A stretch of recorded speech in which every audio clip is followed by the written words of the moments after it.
So in this video, we are going to be continuing to take a look at a scenario where civilization starts over.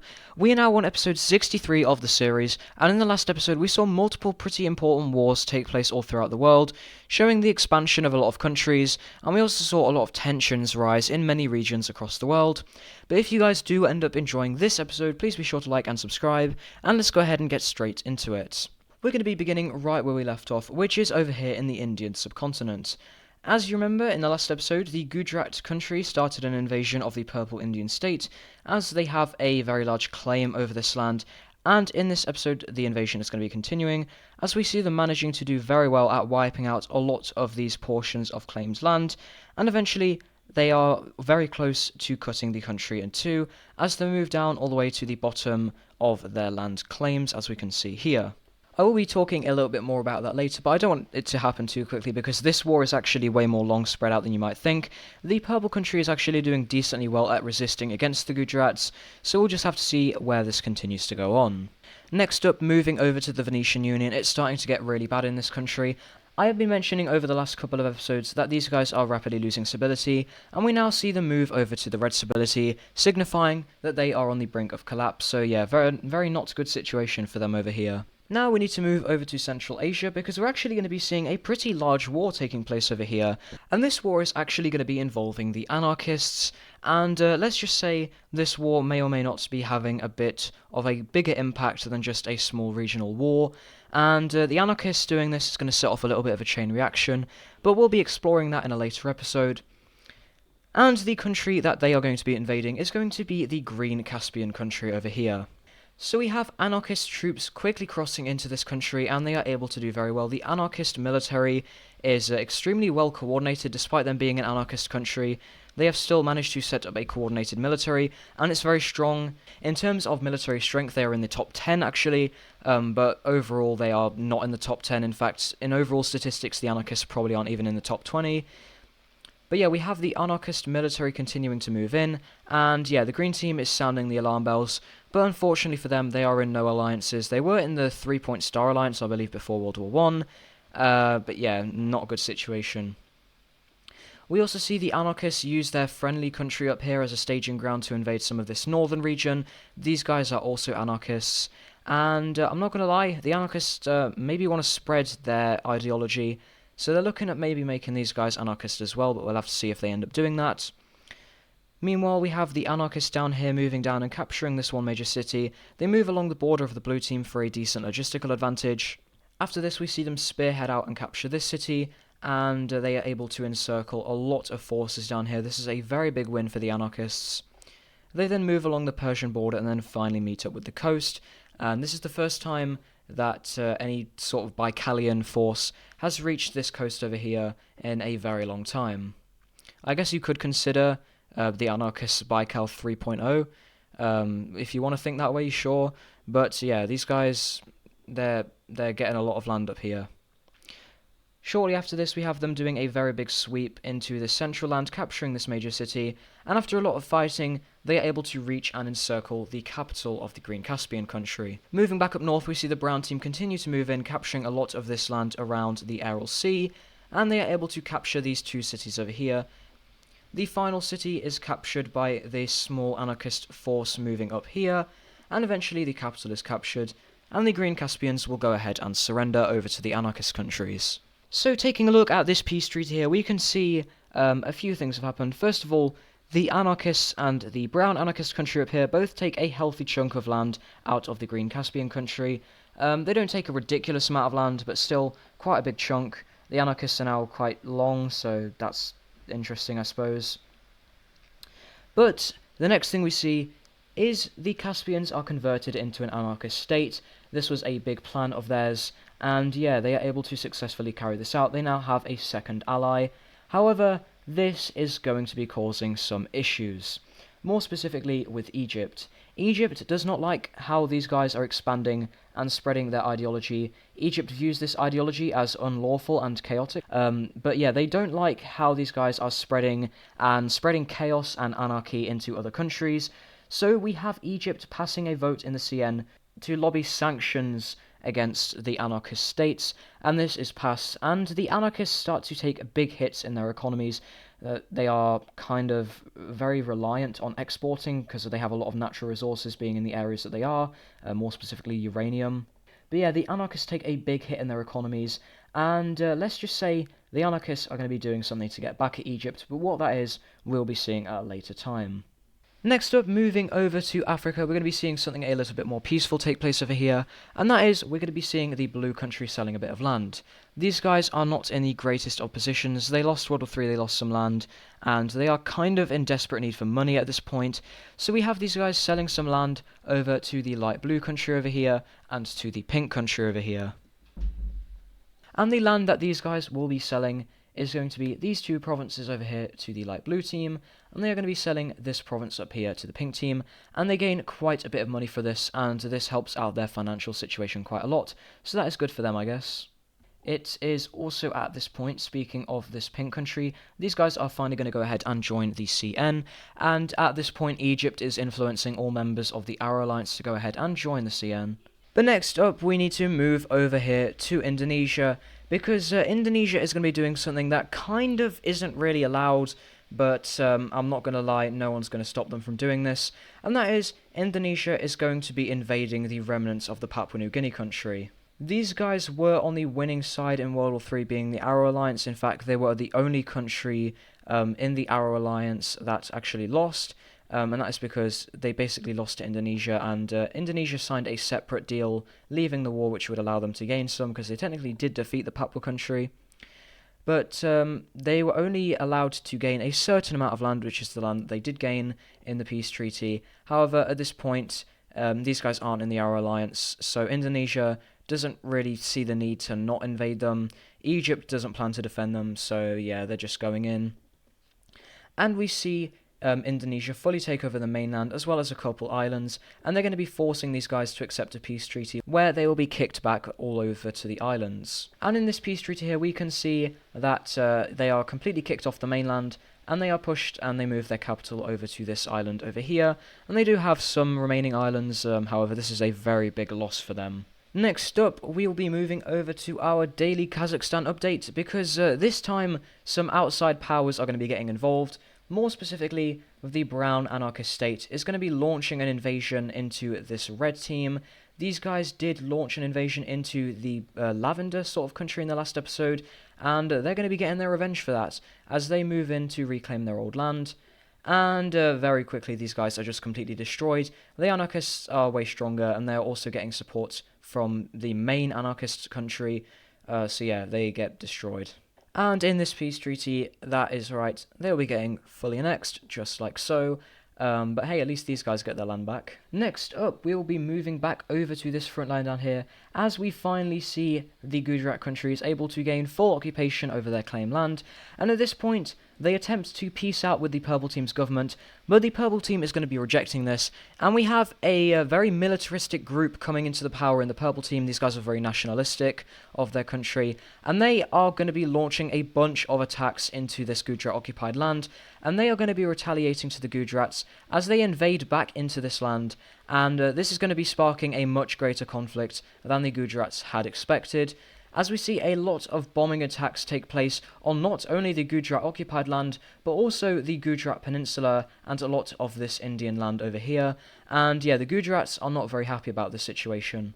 Next up, moving over to economical alliances, something a little bit more peaceful, we have a few more countries going ahead and joining up with the European Commonwealth, and these countries are Sardinia and Sicily, so we have the two Italian island nations going ahead and joining up with this alliance. But now the final event that we are going to be seeing in this video is actually going to be a pretty big one, and it's going to be something that's been brewing for a while that you guys probably would have expected. That is, the Phoenician Union is, it's kind of Jova. As we see the Venetian Union finally cross into a dark red stability, this signifies that they are actively collapsing.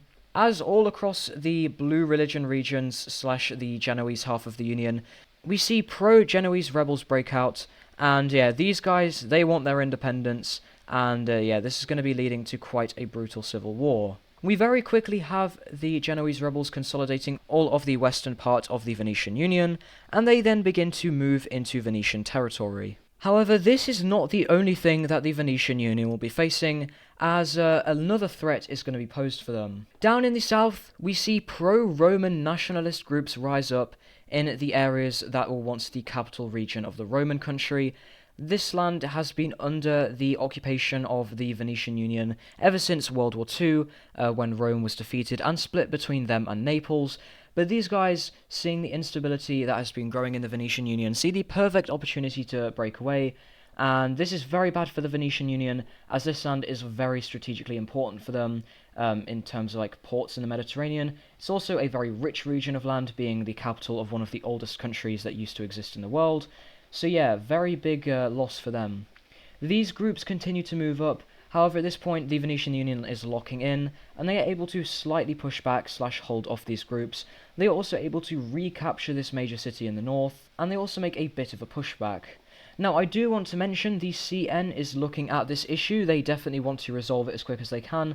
So we have a few of the regional CN members in the surrounding region, more specifically Galicia, the Dutch, and Pink Romania, take a look at this issue to see if they can find a way to maybe resolve it. But for now, the fighting will continue on, and it's about to get a little bit more complicated. In the west of the Venetian Union, we have a bunch of peoples over here that aren't so much in support of this more radical breakaway state. These guys are very left-leaning. It's kind of like very right-leaning, and it's not so much how these people align.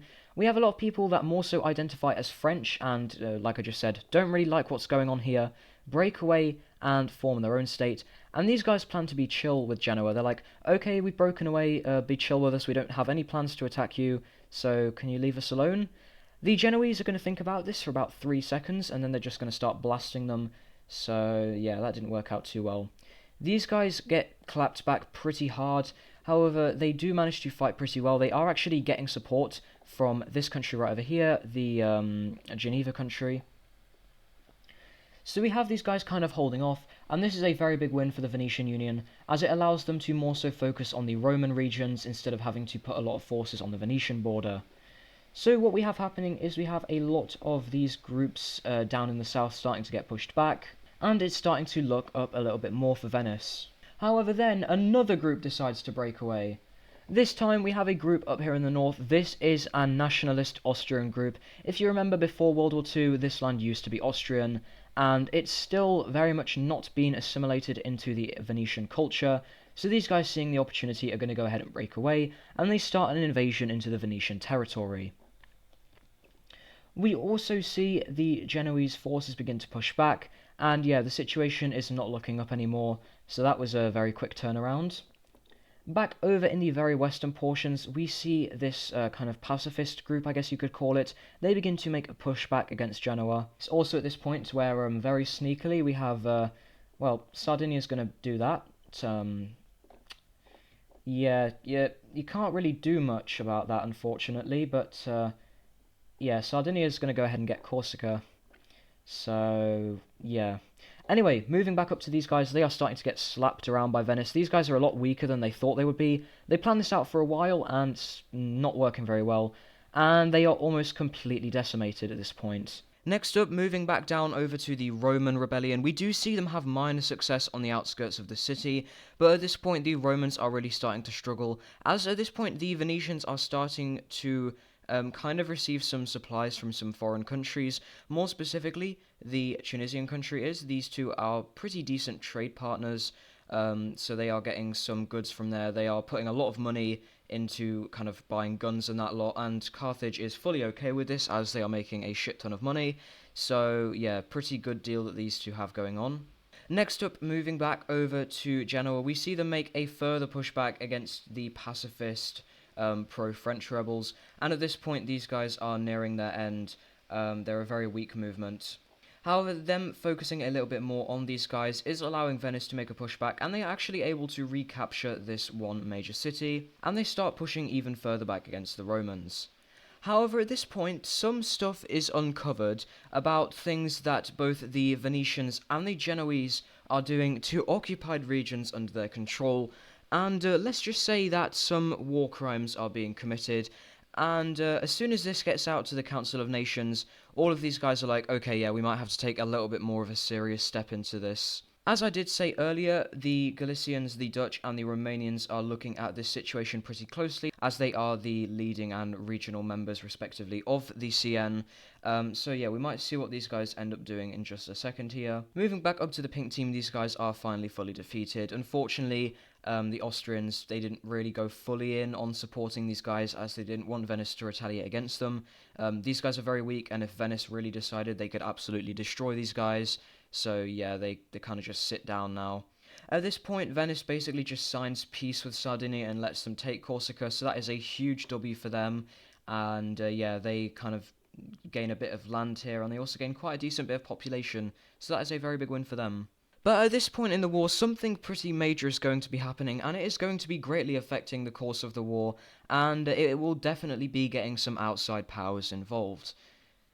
Because as the Genoese troops continue to move into this land, they commit a lot of genocides and a lot of bad war crimes against the French people here, and the French, through spies and surveillance, just so happen to figure out what is going on here, and at this point the French have had enough. They have already kind of been slapped around recently, and they're not letting this slide. So we have the French going over to the CN and demanding that they input a resolution to this. The CN will go ahead and vote, and they vote in favour of intervening in this conflict to stop the bloodshed and try and get some sort of peaceful resolution to this. And it is quickly decided. And the decision that is made is that the IDP will be getting directly militarily involved in this conflict in an attempt to end it. The IDP is also working in collaboration with the militaries of the Dutch and the Romanians, as these guys are the regional CN members. They are more than willing to put their troops into kind of like helping this effort here. So yeah, that is a pretty big turning point in this war. Immediately, we have the IDP troops being Galician, Pyrenean, and the Salmon team. I can't remember what I called these guys, but we have these guys doing many bombing runs over the northern Italian peninsula. Now, unfortunately, we do have the rest of this country falling over to Genoa, but yeah, these guys start to get absolutely bombarded. Moving down south, we actually do have a lot of Pyrenean plains, especially focusing on the Roman regions, and this weakens this rebellion extremely, and it allows them to fully fall over to Venice. At this point, these guys start fighting up with each other again. However, they're really not getting the hint that the CN wants these guys to stop fighting. So what we have happening is we have the IDP getting a little bit more directly involved. And how is that, you might ask? Well, we have Pyrenean and the rest of the IDP forces making a landing right over here, and this is actually pretty shocking, considering that these guys are usually kind of more peaceful. The IDP is a defensive military alliance, so it's quite surprising to see the action that they're taking here. But the CN has decided that this is the best course. This is probably what they see as the best way to stop the bloodshed. So we have these guys quickly moving in, and their goals are to kind of capture as many troops as possible. And yeah, the strength of the IDP is really shown here. These guys are just two weak countries fighting each other, and the IDP has some of the strongest countries in the world. So yeah, they get demolished. A main goal that is achieved quickly is the complete separation of the front lines between these two countries. And eventually, after a bit more of advance is made by the IDP and the rest of the CN, we have these two finally agreeing to settle down for peace terms. And yeah, we can go ahead and take a look at this peace treaty. And yeah, so this is what we are going to be seeing for this peace treaty. So despite the fact that there definitely were a lot of sides in this conflict, it's been resolved with a pretty peaceful solution. So, first of all, the only two countries that come out of this are Venice and Genoa. The Venetian Union is abolished, it does not exist anymore, unfortunately. Very sad for all the people that like that country. But yeah, we have the Genoese half of the Venetian Union being split off from the main area of the country. The other rebellions have been kind of absorbed. The Roman rebellion, this area is still extremely unstable. But it has been absorbed back into the Venetian Union, and the IDP is granting aid to Venice to help stabilize this region. So, you know, there are IDP troops here that are helping kind of occupy this area and keep it settled down. And the other border change we see is we see that Sardinia is going to go ahead and annex Corsica. Big W for all my Sardinia fans, I guess. But yeah, that is what we see there. And the final thing that I want to talk about this episode is the radiation, because a lot actually has changed. It's been a few years. We are now in the year 2005. And yeah, there's a lot of stuff we need to talk about here. Mostly the radiation has gone down. I'll show which areas that is now. So first off, a lot of radiation in the North American area has died down. This area has kind of dissipated because of the wind, and most of it has kind of blown out and kind of dispersed into other parts of the Atlantic due to the Gulf Stream. So yeah, a lot of radiation is gone out of this area, as well as Cuba as well, because this area wasn't even hit. This is just where the radiation spread to.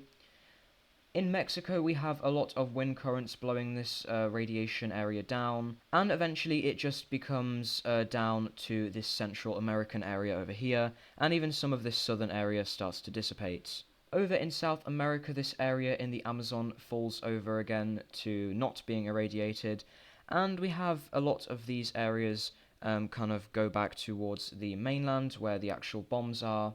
And in the Republic of Brazil, we have a lot of this radiation dissipating as well. And yeah, it's becoming quite a lot better. And these countries are starting to get a lot more stable because of this radiation dying down.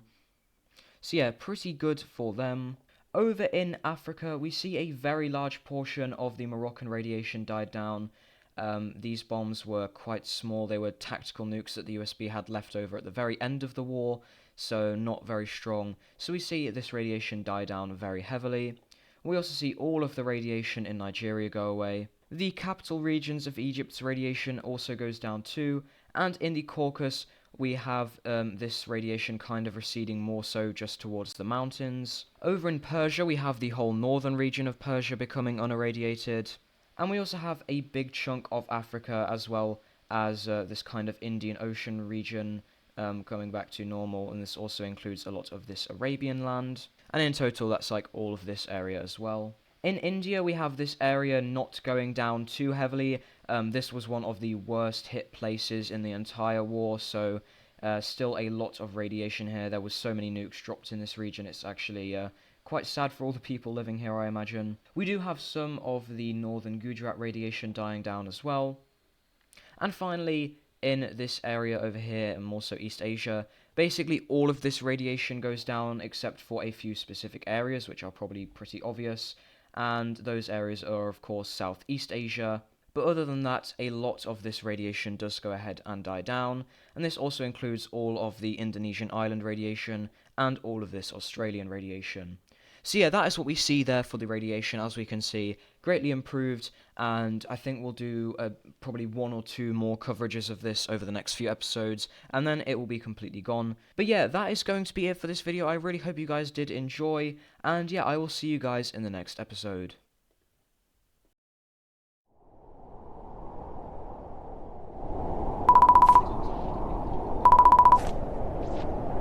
The situation in Central Asia is rapidly becoming an issue as of late.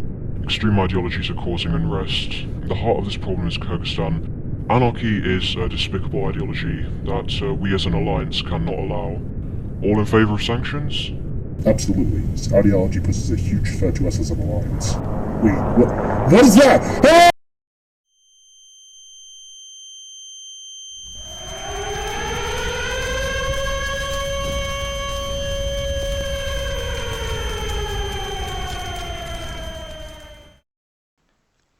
In a shocking turn of events, terrorists seem to have attacked the Western Pyramid, which houses the headquarters of the Combined Defense Organizations. The attack that happened just a few moments ago happened due to a plane crashing into the pyramid. And as you can see right now, a huge cloud of smoke is emerging from the building. Cracks have also formed in the glass of the building, and the building might collapse soon. This is the largest terrorist attack in Egyptian history so far.